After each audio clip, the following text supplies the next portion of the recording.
There's no good whys. I studied whys. We've got H for health, A for attitude, P, physiology, P for Pareto, and I looked for good quotes from yoga. There aren't any, sorry Martin. There aren't any. Yeti, there's nothing there. Yabba dabba doo, I got desperate. I realised that's slang for methamphetamine, but there was nothing positive I could pull from that. What can you tell me about yabba? Oh, that's the wrong search. So, whys are rubbish, so I've gone phonetic. But I also wanted to crowbar something that's quite prevalent. I hear a lot about it, so I wanted to address it. And that's this item here. The Imposter Syndrome. Now, you all get what I mean by Imposter Syndrome. It's very trendy at the minute. It's kind of this year's vulnerability. The definition of Imposter Syndrome, so defined as doubting your abilities and feeling like a fraud, highlight the pertinent points in red, feeling like a fraud disproportionately affects high-achieving people, humble brag, who find it difficult to accept their accomplishments. Many question whether they're deserving of their accolades, often driven by a fear of criticism. So feeling like a fraud and a fear of criticism. I think that's fair summary. And if you're not feeling it now, you will have felt it, or you'll feel it in the future, or you're sat next to someone that's feeling it now. You're looking at someone that's feeling it now. So the element of often driven by a fear of criticism. An exercise that I'll recommend is to choose a film, a book, an album that you friggin' adore, that you love, that you read, you've always got it in sight, or you play it as often as you can, or you refer to it and try and recommend it to other people. Something that you love. And then go on Google and try and find a bad review of it. There'll be bad reviews. There's criticism and bad reviews of everything, even the most chef's kiss film, book, album. Just because there's criticism, does it mean those books, albums, movies should never have been made? Absolutely not. Absolutely not. But the criticism is always going to be there. I think we're experts on speaking to dog owners. So maybe if we remove ourselves and look at it a little bit more third party and consider if you were doing a home visit or someone come to you after class and they were honest and down in the dumps and they were telling you that they wanted to do best for their dog, but doubt their ability, and they were afraid of being criticised down the park for what they were doing. I'm not going to ask what it is, because I know you will all have the right advice. You know, I'd imagine you put an arm around the shoulder, you'd say, come on, you're doing great, look at this, look at this, look at this, look what you've achieved, look where you've come from. There's people around to support you. And people that might criticise you,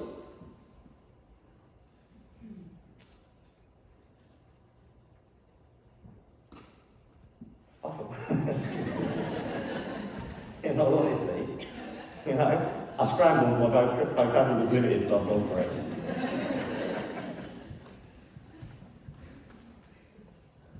So, in true spirit of not just talking the talk, but walking the walk, let's spend a few minutes and enjoy the 1-star feedback of my book. Brace yourselves. I've taken a few. There's not enough time to go through them all. I've taken a few. I was expecting so much from this book, given all the rave reviews, but 95% of what this self-titled expert recommends is so badly delivered, it's almost impossible to understand what he's advising the reader does.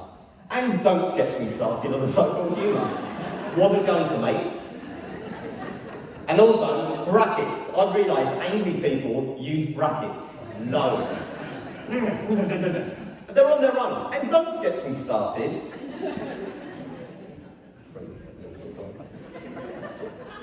Okay. Contradictory and frankly unhelpful. This is also around the time I set this book aside and picked up something else. Open fucking brackets. Puppies for dummies if you're interested. Cheers, thanks. 90 people found this helpful.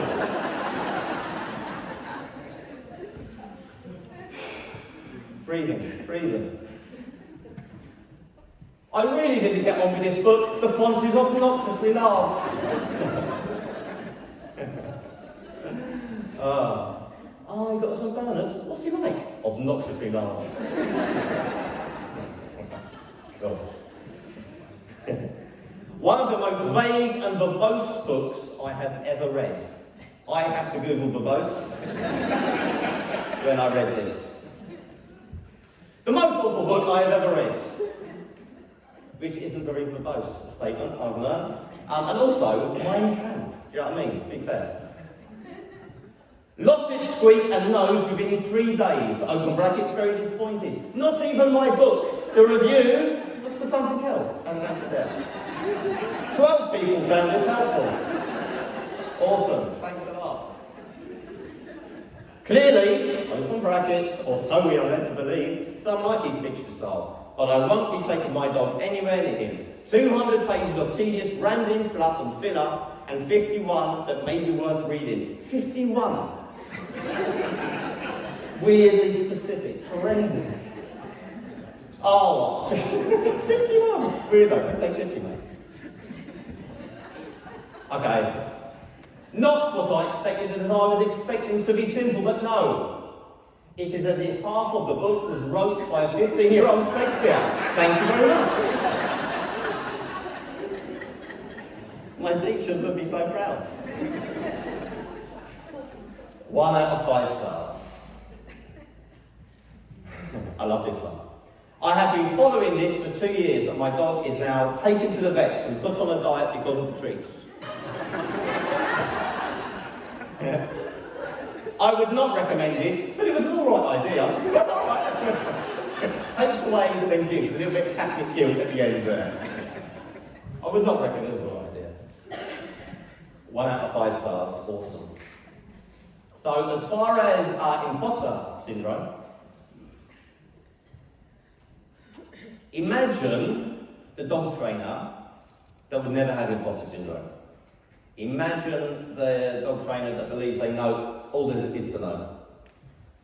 The dog trainer that believes there's no way they can improve. They can't do another thing to help their clients.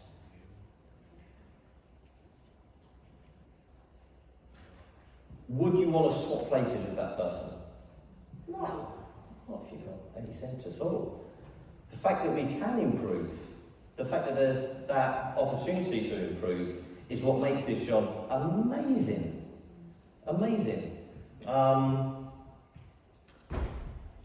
maybe we can reframe it rather than beating ourselves up. Rather than, I'm not good enough, just swap that for, I'm not as good as I'm going to be. That's exciting. That's not criticism of you, that's exciting to accept that and look forward to it. True statement, I think the only way to avoid criticism is to do nothing. And that's not possible. We've got to put bread on the table and we've got dogs to save and owners to help. So, H for health, A for attitude, P for physiology, when we need to get on top of that attitude and take a step back when we're being challenged.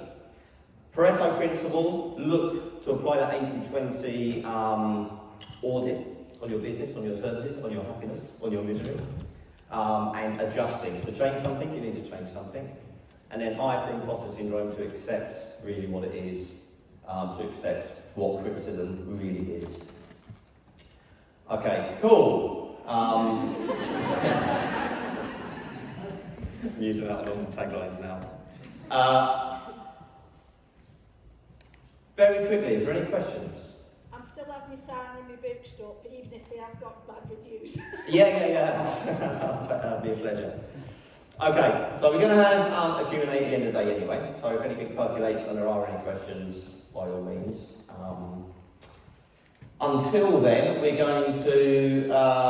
okay, Tanya will tell you the proper stuff, because I'll get it wrong. So, obrigado, thank you gang.